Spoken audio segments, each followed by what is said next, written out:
everybody. We have a depressing one today, for a change. Norm Ornstein is with us. That's not why this is depressing. No, Donald Trump won the election.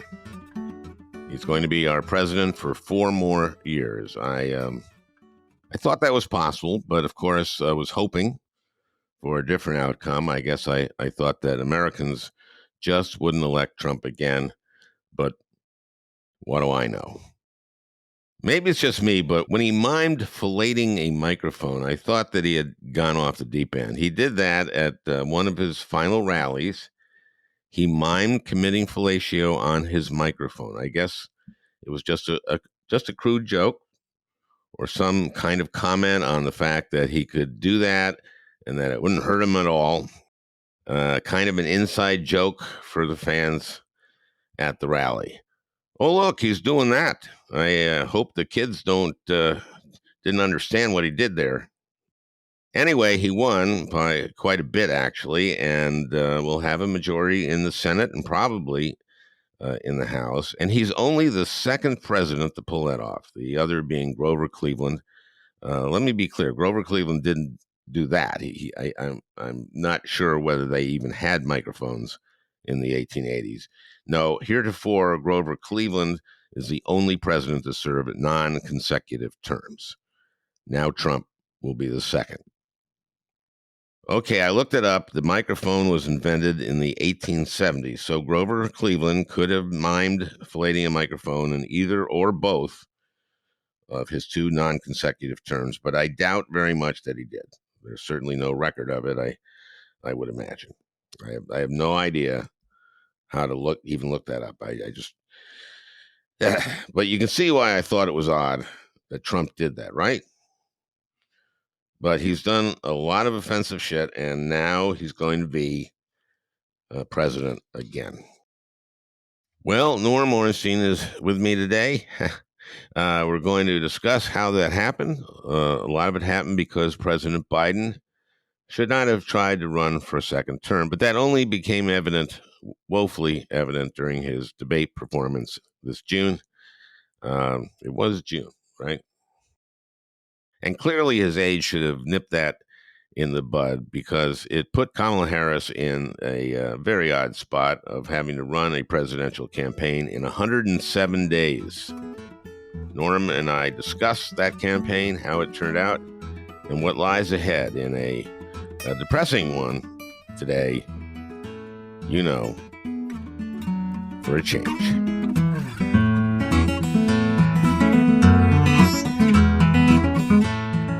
Hey, Norm, thanks for doing this. Yeah, sure, Al. Well, how you feeling today? I'm feeling not great today.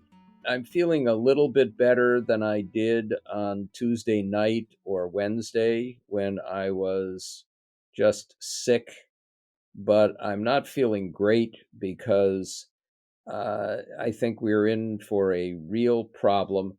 The only thing that made me feel slightly better was Trump picking Susie Wiles to be his chief of staff. Fun trivia fact, she is the daughter of Pat Summerall. Really? The great the great announcer. Great sports announcer. Play-by-play. Hunter, yes, but one of the better announcers. Look, she, nobody around Trump is going to be able to control him. But I do think that she will try to resist the worst instincts of the monstrous people he will surround himself with. Mm-hmm. She has a commitment from him, which he will break on the first day, that people who want to see him have to go through her. But of course, what's going to happen is he'll go down to Mar-a-Lago and all of these people will follow him down there. He'll have dinner with them. She won't be there constantly. So I'm still feeling sick to my stomach. So what happened? How did this happen? Yeah. Look, we're going to find a million explanations for it. I think the biggest overarching explanation goes back to COVID. And it's partly what we know from all of the industrialized countries that suffered from COVID and then had an explosion of inflation that followed because, at least as much as anything, of the disruptions in supply chains. Right. And in every instance, whether it was a right wing government or a left wing government, they took a big hit from voters who were dissatisfied. So I think that's a significant part of it. What's interesting is that during that period that you're talking about, Yep. when Trump was still president, and even when Biden came in, that the American people were given money, Yeah. and so they had the money to buy things, and then when they couldn't, when the supply chain was so screwed up, they had all this money in their pocket and fewer things coming. Of course, you got inflation, and that happened all over. But people felt during that, when Trump would say, "Are you better off than you were 4 years ago?" and you'd think, 4 years ago we were actually in the pandemic, Yeah. and people couldn't work and all that stuff, but they got that cash, which drove the inflation to Yeah. some degree. I mean, obviously, this happened everywhere, right? Every developed country. It happened in every country. I actually, going back even further, and I think it's more than just the inflation. When I saw Glenn Youngkin win the governorship in Virginia, Hmm. which was a shock in a lot of ways. What made the big difference there, I think, was the backlash from COVID and COVID fatigue that was a harbinger of this. And it was this it was, and this started with Trump, but people don't even remember that. We very quickly shut down the schools and put in a bunch of other mandates. So think about it. If you are a family that has two earners needed to, pay your mortgage and deal with all the bills that you have, and all of a sudden one of them can't work because your kids have nowhere to go. There's no school, there's no daycare. So you lose income. Then imagine if you are just a family that may not have the two earners, but you've got three kids and a tiny two-bedroom apartment. And we know that, there's an upsurge in physical violence and sexual violence. And I think the sense that Democrats, that the government was indifferent to it, that basically condescended to people. Hey, sorry, this is what science tells us to do, began to create this populist backlash against experts and the elites who were running the country. Like you and me. Yeah, we're the elites. But, Hmm. the populism obviously goes all the way back to the Tea Party movement. We've had it on the right and the center and the left. It's a distrust of elites. We had Tom Nichols, a very good analyst, do this book on the death of expertise. And of course, we have Republicans who've tried to blow up respect for science for their own cynical purposes. And I think all of that played out. Now, you're right that what Biden did when he came in was, one, begin to control the bad effects from COVID, including the inflation. And it took a while, but he had brilliant success, more than any other country. Yeah, but boy, oh boy, you can't tell that to people. No, When they look at the price of eggs now, still, they're thinking like that inflation was, and it was terrible. And when is it going to go back down to that? yep. And nothing ever goes back down, or at least, in a macro way. The numbers don't matter if people are feeling it. But, just to pick one example of all this, which Judy, my wife, says all the time, and she's right. We often go to a Dollar Tree store. I love Dollar Tree especially because, unlike some of the others that say that they're dollar places, but half of the stuff is $5 or more, at the Dollar Tree virtually everything was a dollar, and I would buy batteries or eye drops or shampoo sometimes or soap or whatever it might be. And when the supply chain problem hit, they went to a dollar and a quarter for everything.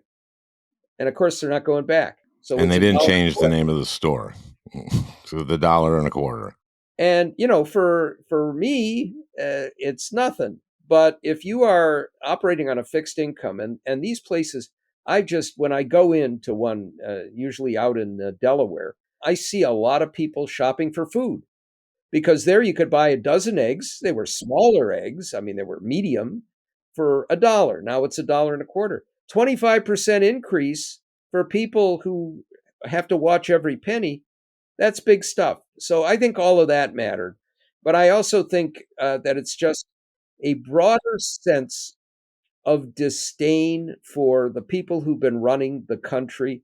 And it came back to roost because people see the Biden administration as running the country. And it's all, of course, it's a lot of these other issues. It's elites and deep state, Yeah, and that's what he ran against. And the whole character of his candidacy was, I'd watch him, and I could listen to his speeches because he had new material all the time, right? having worked with you and, doing shows where all the time you need new material. Yes, I understand that. Yeah, and so he had the quality of a stand-up comedian Yeah. who doesn't just do the same act every time. That's it. That's a gift that he has that he's able to do. And a lot of people would hold that against him, saying like these meandering speeches, and he called it the weave.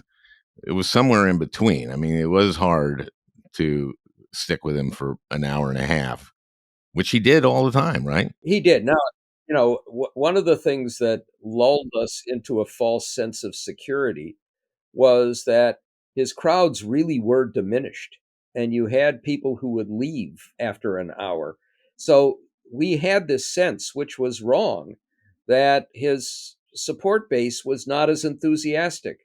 And one of the reasons that I really thought Harris would win and not in a nail biter was that she had put together with Jen O'Malley Dillon, her campaign manager, the best turnout machine we have seen in politics. And I thought we would have a big turnout edge. It Mm-hmm. turned out not to be the case.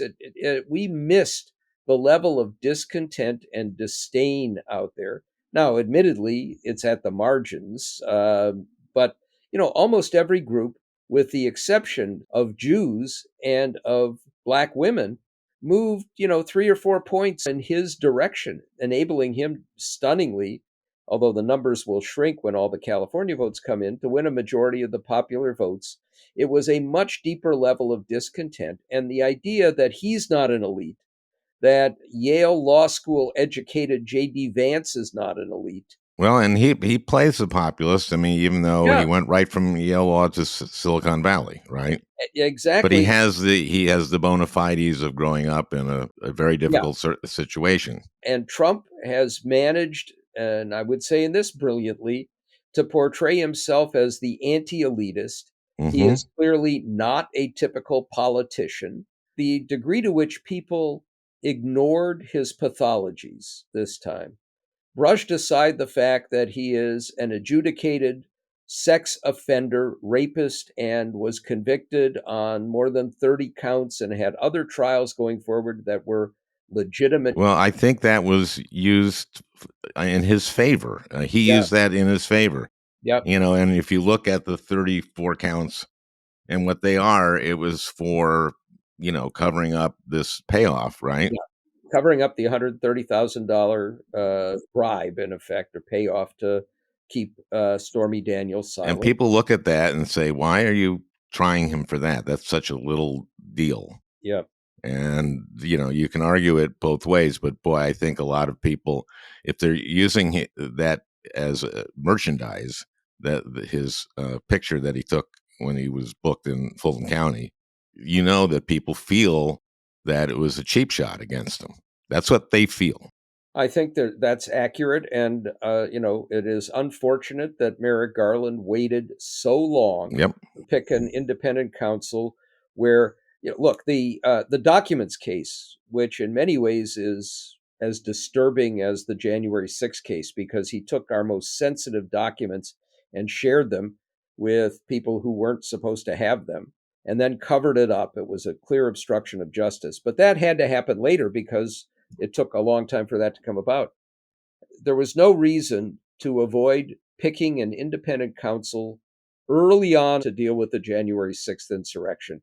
And in particular, because when Mitch McConnell engineered it so that Trump was not going to be convicted on the second impeachment, he basically said, this is not the venue, it's the criminal justice Yep. system. And, if that trial had gone forward, maybe we would be in a somewhat different place.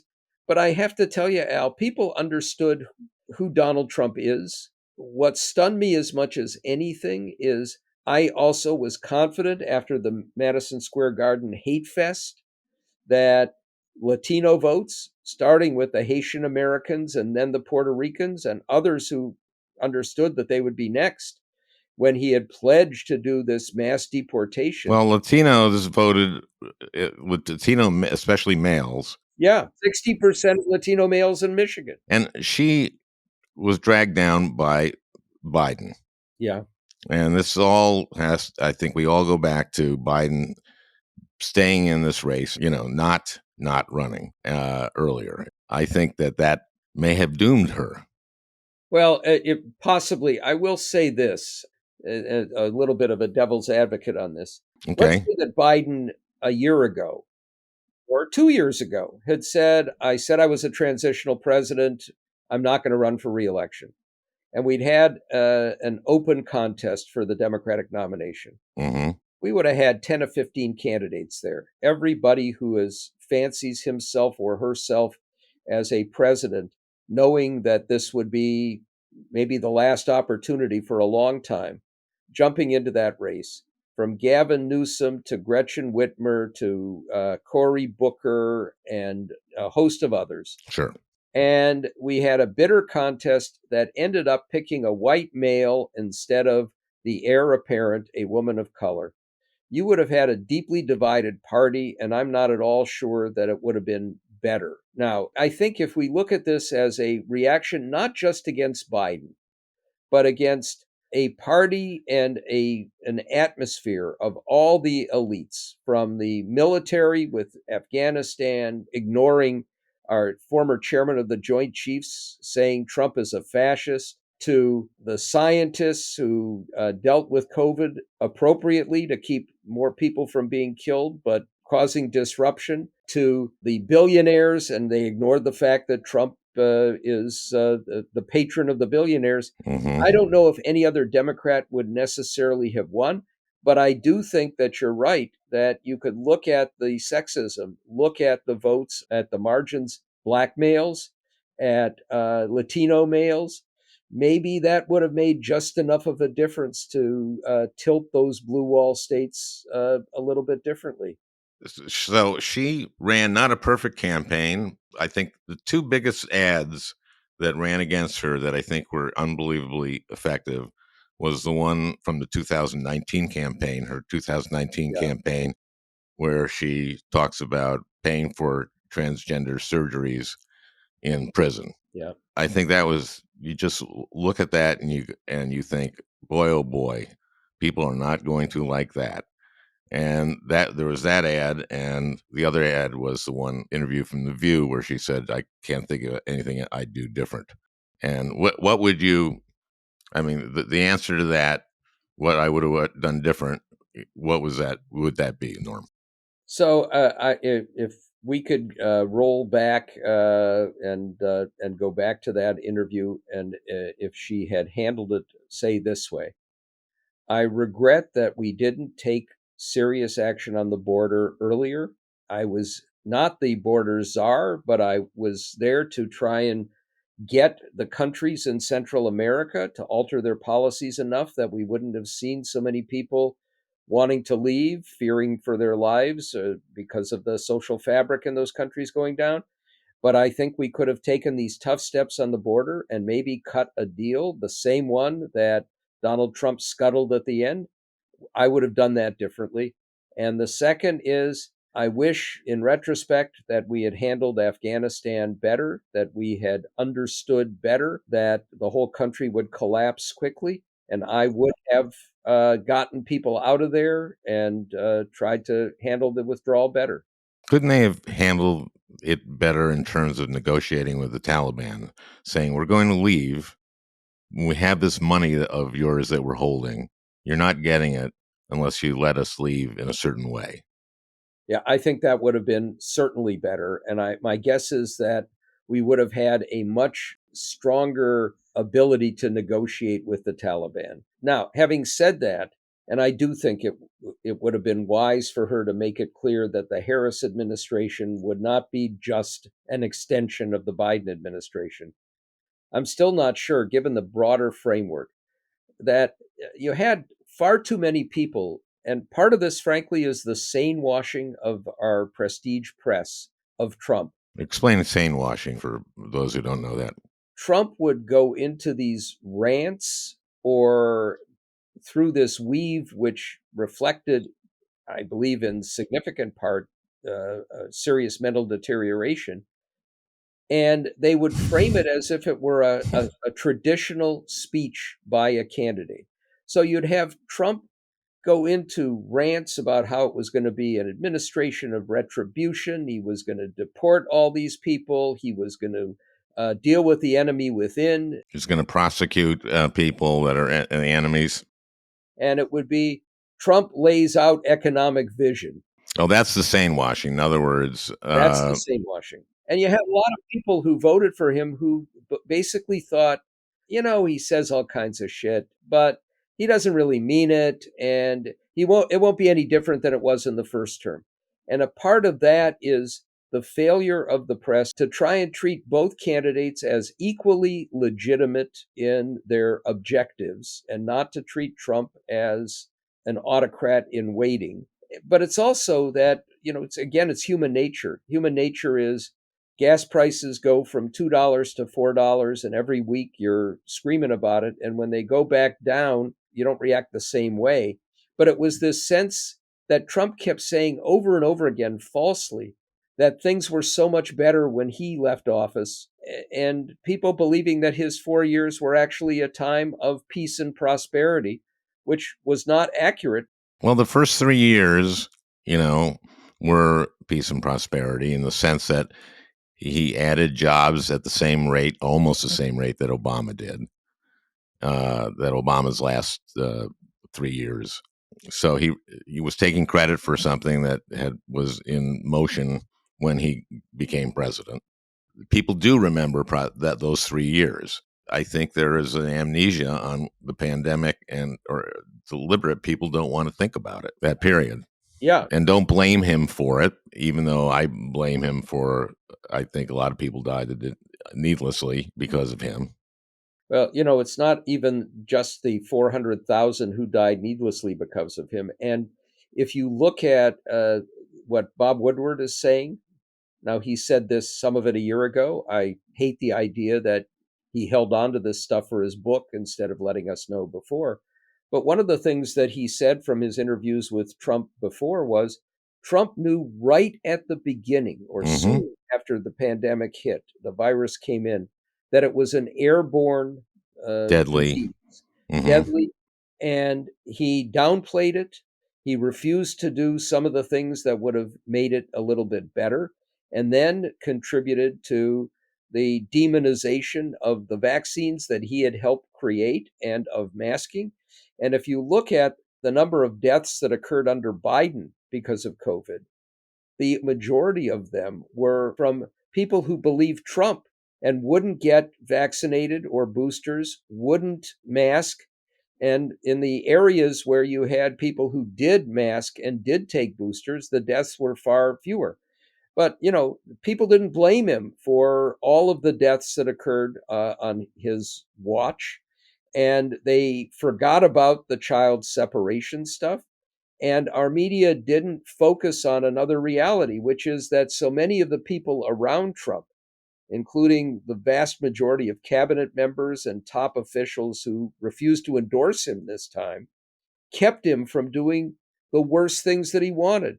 We had generals where Trump said, when we were having these Antifa demonstrations and issues, and shoot him in the legs. And they kept him from doing some of these horrible things. But we know that those people are gone, and he's already made it clear he's going to replace them with those who won't stop him from doing any of this stuff. Right. So this term is going to look very different from the first.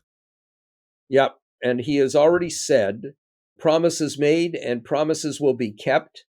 So Joe Rogan, who I view as an idiot, who endorsed Trump, but basically said it was because Trump traveled to him to do the interview on his podcast, and Harris said that she would do it, but she'd do it remotely because she was out campaigning. Mm-hmm. But just yesterday, Rogan said, well, now he has an opportunity to bring the country together, to not to focus on the divisions and the retribution. Trump? You're Yeah, saying that Rogan Trump was has that? saying that the Trump that he endorsed now Mm-hmm.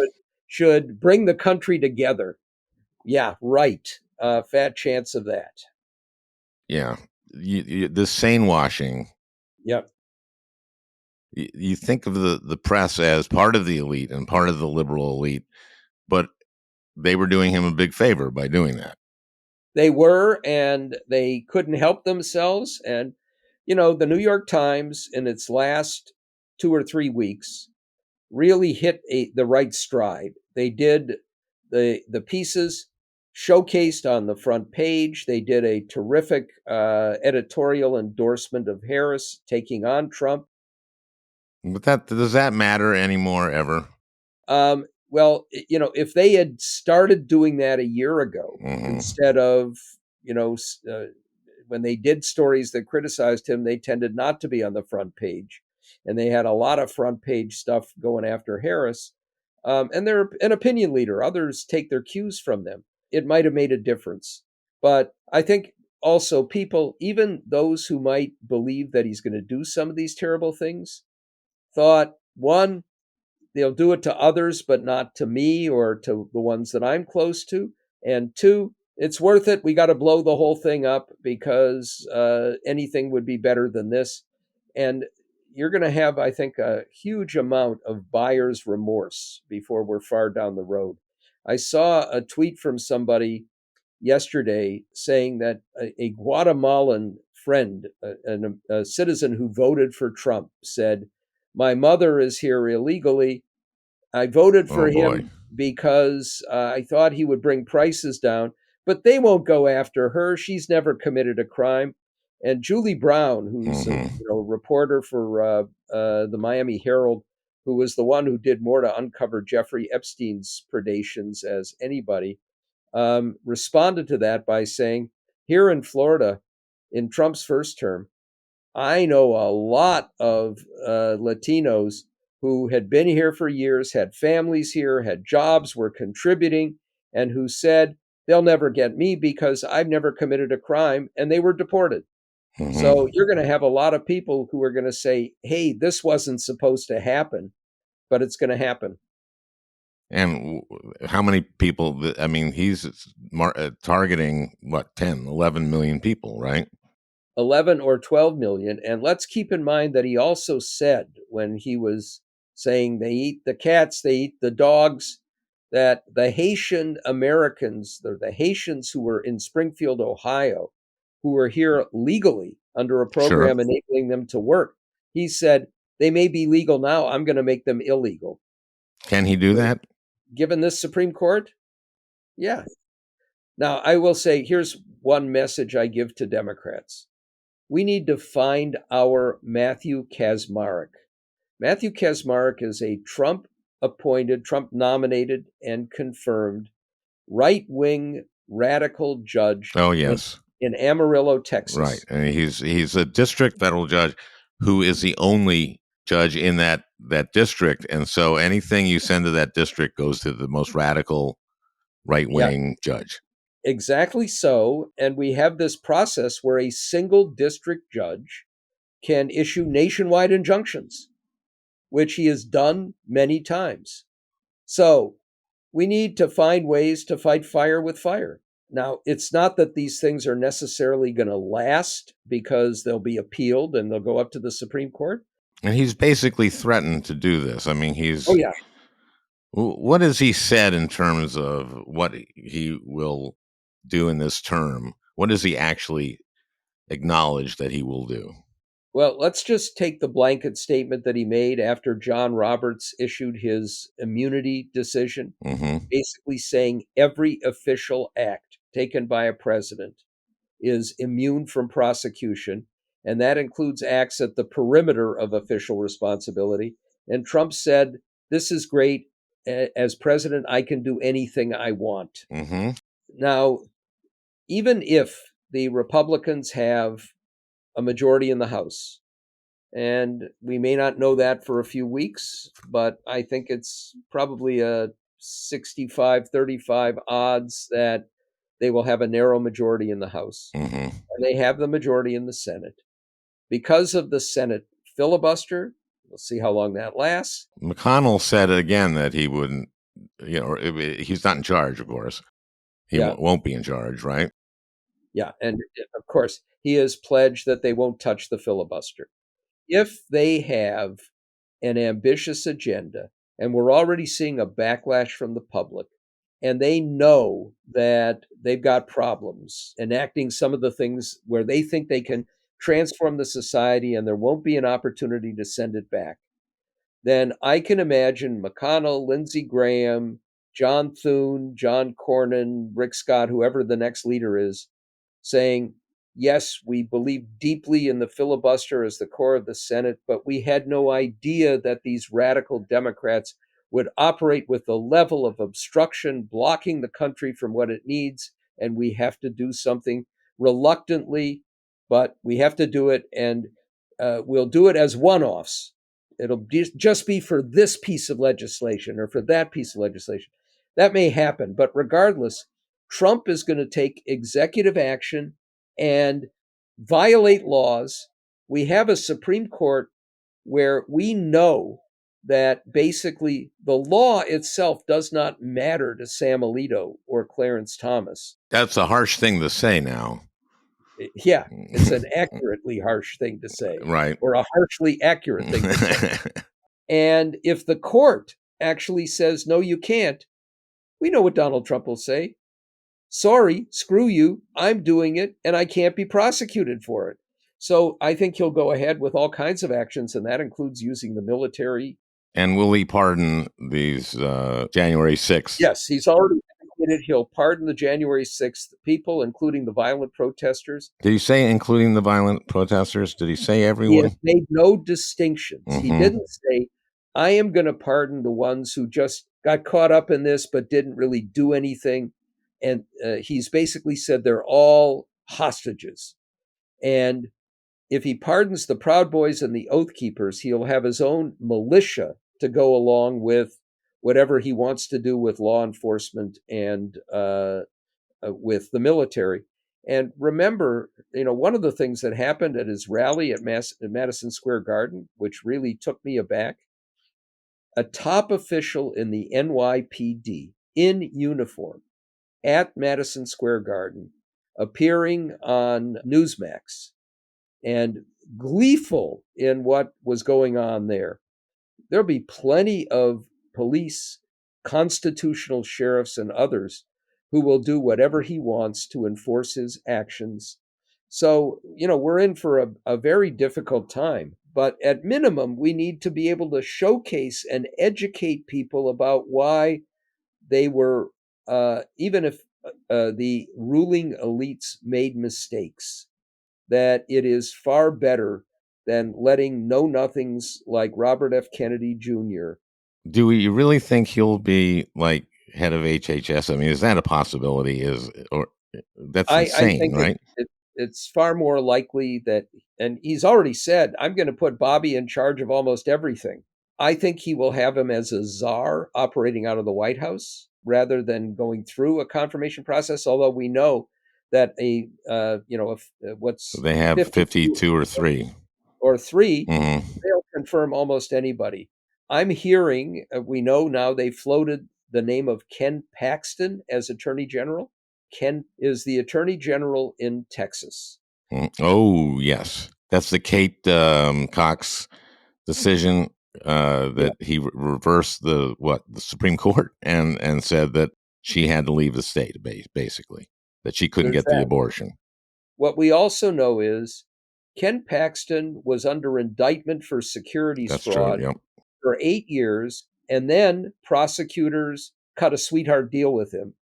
after he was scot-free for 8 years. And he's the AG. He was impeached by the Texas House, the conservative Republican Texas House, because of fraud in his office, where the majority of his legal staff pointed the finger at him and said he is unfit to serve.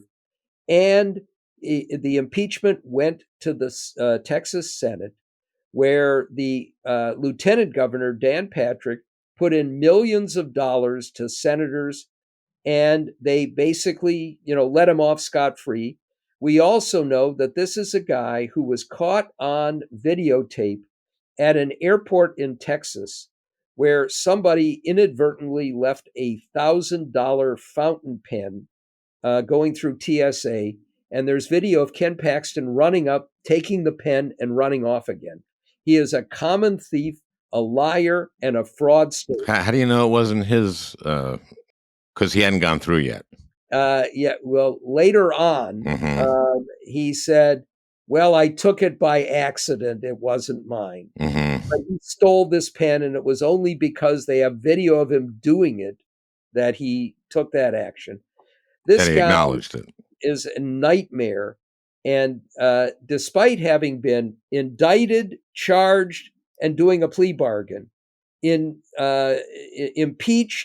and avoiding conviction only because of bribery and chicanery, lying repeatedly, taking extreme actions, he'll get confirmed by this Senate coming in. And, he will. Trump promised to politicize the Justice Department and go after his enemies. That's just what Ken Paxton will do. So you're saying that Ken Paxton may be the Attorney General? He might be the Attorney General. Rick Grinnell might be the head of intelligence or the CIA or Kash Patel. We know that Steve Bannon is going to be basically running things behind the scenes, and it's only a question of whether Susie Wiles, as the chief of staff, can somehow block that, which I seriously doubt, or will not last long in this job. Roger Stone will be there whispering in Trump's ear. All of the worst players that we can imagine are going to be in charge of things. So here. People who were convicted of crimes and pardoned, or were pardoned before they could be convicted, will be in the White House? Yeah, they will have Trump's ear. And, the promise that Susie Wiles got that she would control access to him, she's not going to be down at Mar-a-Lago sitting at the dinner table and saying to Steve Bannon, no, you can't sit here and whisper in Trump's ear. He won't have to whisper. Yeah. Yeah. And he won't have anti-Semites and, pro-Nazi people. No. Now, there's another element to this that we have to be aware of, which is I expect that we're going to be in the middle of a serious economic crisis within 3 to 6 months of Trump's inaugural. Now, why is that? 2 reasons. The first is he has promised yet again, assuming again we have a Republican House, that he will not only extend the huge tax cuts for the rich and corporations. Well, that we know he's said he's doing that. Said he's doing that, but he has also said he is going to add an additional huge set of trillions of dollars of tax cuts for the wealthy, the hedge fund people, and corporations again. The corporate tax is going to go down. So what happens to the deficit? And it explodes beyond where we are. Oh, but wait a minute. China will be paying all those tariffs, and we'll collect that money. That's the second part of it, because instituting those tariffs is going to raise prices across the board on enormous numbers of products. And because we will have a trade war, other countries facing big tariffs from us are going to retaliate. And if you put that together with the deportations, if they occur at any level at all, it's going to mean that you're going to have huge problems in the labor market. Something I was saying to you the other day, before the election, I did a Zoom with a number of other people with Dan Osborne, who was this independent candidate for the Senate in Nebraska, who put up a good fight against Did a lot Deb. better than any other challenger in Actually Nebraska. put a real scare into Deb Fisher, but it's a deeply red state. But anyhow, he was saying, one of the big industries here in Nebraska is meat. We have these meat packing plants. Who do you think works in the meat packing plants? It's the migrants, because they're the only ones who will do those jobs. And if they're not doing the jobs, That's the case certainly in Minnesota. yep, then we're going to see the meat industry take a big hit. Trump has promised that he is going to blow up regulations, including food inspection. So imagine if Oh boy. these meat companies, Hormel or any of the others, do their own self inspection of the plants. We know what's going to follow: food poisoning, people dying. We already saw it, even when we had at least a little better opportunity to get inspections with McDonald's and these Big Macs that ended up in several states, resulting in a number of deaths. So when we drive out to Delaware, to the beach from Washington, we go through the eastern shore of Maryland. That is the biggest area where they do chickens. Right. Purdue and Tyson.